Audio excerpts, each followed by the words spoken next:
손 없는 처녀. 옛날 한 정승의 아내가 남매를 남기고 세상을 떠났다.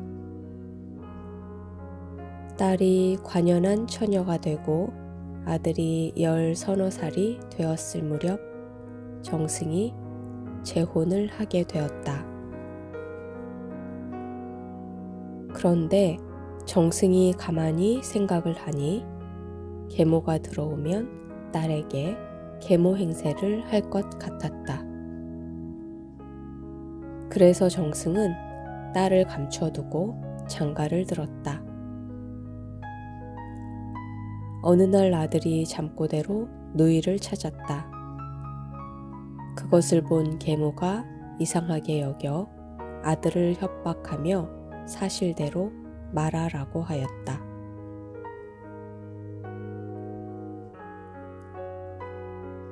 아들이 할 수 없이 누이가 있는 곳을 알려주었고 계모가 그곳으로 가보니 인물 좋고 관연한 딸이 명주배를 짜고 있었다.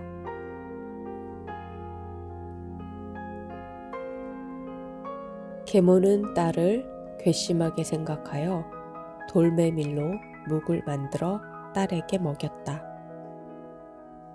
그 묵을 먹은 딸은 배가 아파 뒹굴며 정신을 차리지 못했다. 그때 계모는 강아지만한 쥐를 잡아 껍질을 벗겨 딸의 치마 속에 넣었다.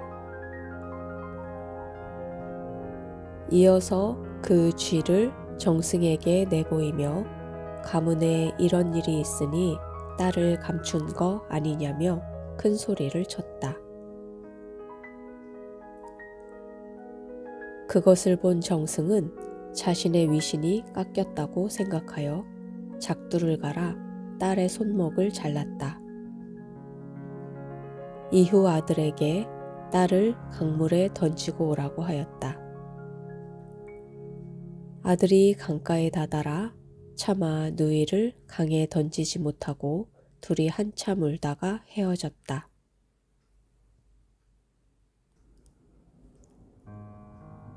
정처 없이 걷던 딸은 배나무가 있는 어떤 정승집에 이르게 되었다. 몹시 배가 고팠던 딸은 배나무에 올라가 입으로 배를 한 입 베어 먹고 떨어뜨리고를 반복했다. 마침 공부를 하던 정승의 아들이 바람을 쐬러 나왔다가 배들이 떨어져 있는 것을 보고 배나무 위를 올려다 보았다. 배나무 위에는 아주 인물이 좋은 처녀가 손도 없이 앉아 있는 것이 보였다. 정승의 아들은 처녀를 자신의 방으로 데려가 궤에 넣어놓고 밥상을 들여 밥을 먹이며 함께 지냈다. 그러던 어느 날 과거를 보러 가야 하는 날이 다가왔다. 그러자 아들은 어머니에게 사실대로 말하고 자기가 없더라도 처녀를 잘 보살펴 달라고 하였다.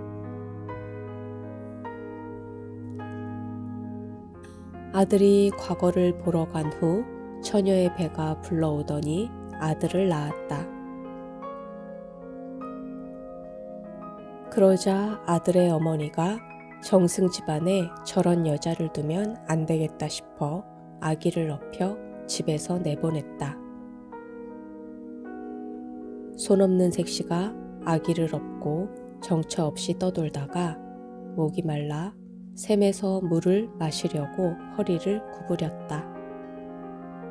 그러자 아기가 등에서 쑥 빠져버렸다.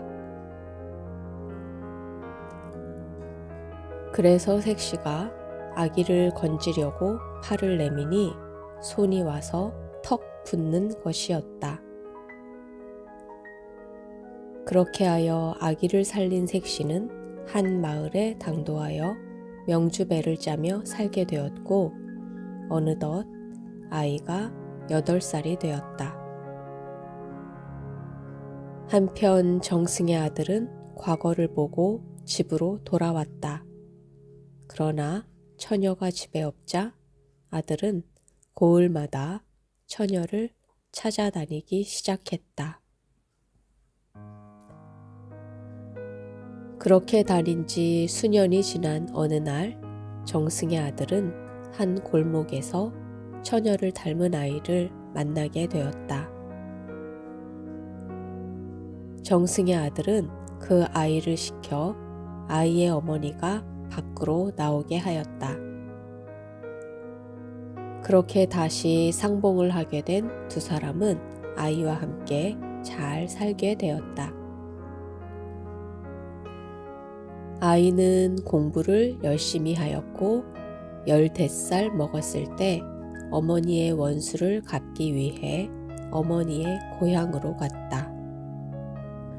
그래서 외조부모에게 그간의 이야기를 하며 어머니가 음해를 입었다고 말했다. 외조모가 시침을 떼며 증거로 그때까지도 버리지 않고 있던 쥐를 내보였다. 그러자 비상한 머리를 가진 아이가 쥐의 배를 갈랐고 그 안에서 쥐똥이 쏟아졌다. 그렇게 하여 아이가 어머니의 원수를 갚고 집에 돌아가 잘 살았다고 한다.